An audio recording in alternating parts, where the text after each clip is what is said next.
Isa na nga raw si David Licauco sa mga nakalinyang young leading men ng henerasyong ito. Mula sa mga cover ng magazines, billboards, at sa telebisyon, marami ang kinikilig sa kanya. Pero ano naman kaya ang makakakuha ng atensyon niya? Ano ba ang qualities ng ideal girl?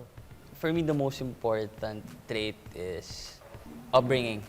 Upbringing ng parents, kung paano sila makitungo sa mga ibang tao, paano sila magsalita, how they present herself. Ganun. Para sa akin, yun yung pinaka-important.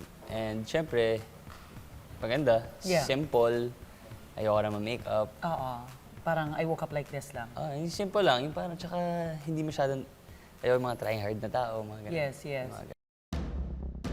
Para ibuking pa ang laman ng puso ni David, ang aking mga susunod na tanong, dadaanin natin sa isang lie detector test. Alright, aalamin pa natin ang mga detalye ng love life ni David. Ready ka na ba? Naka-on na yan?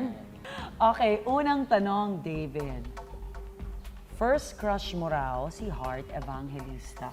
Totoo yan. Totoo yan. Totoo yan. Totoo yan. Oh, Tama. tama. Walang ground? Walang ground. Yay! Di ba tamang ganun lagi? Very honest. Bakit si Heart? Very prim and proper and very natural. Sobra, lang no? siya. Ang Sobrang ganda-gandang ganda babae. niya. Okay, next question. Nabasted ka na ba o na-reject ng isang babae? Oo naman. Opa, parang walang mintis ah. So, nabasted ka na rin? Maraming beses na? Hindi naman. I mean, ako kasi ginigauge ko talaga yung, shit, may chance ba ako dito sa girl na to or wala.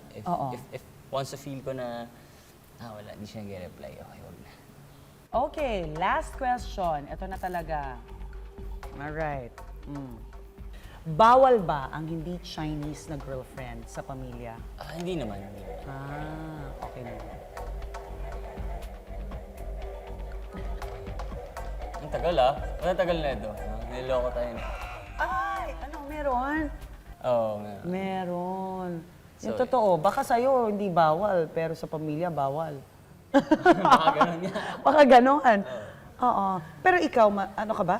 Do you date mga pure Filipina? Pinoy? So kailangan may Chinese?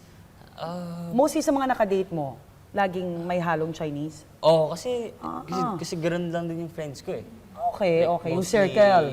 Yung circle ko, mostly Chinese and Aminado si David na nag-e-enjoy siya sa takbo ng kanyang karera ngayon. Pero gayon pa man, may iba pa rin daw siyang mga plano para sa kanyang personal na buhay. Kung tutuusin, if I'm right, no, you don't need show business.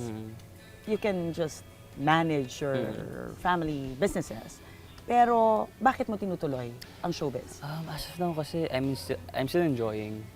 Bata pa naman yung parents ko, so hindi pa nila kailangan talaga ng tulong ko sa business. But I guess, sayang din kasi yung opportunity.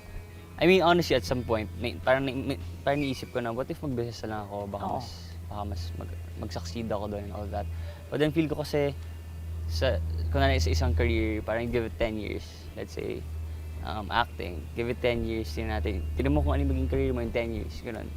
Then next time, siguro, shift to another career, let's say, business.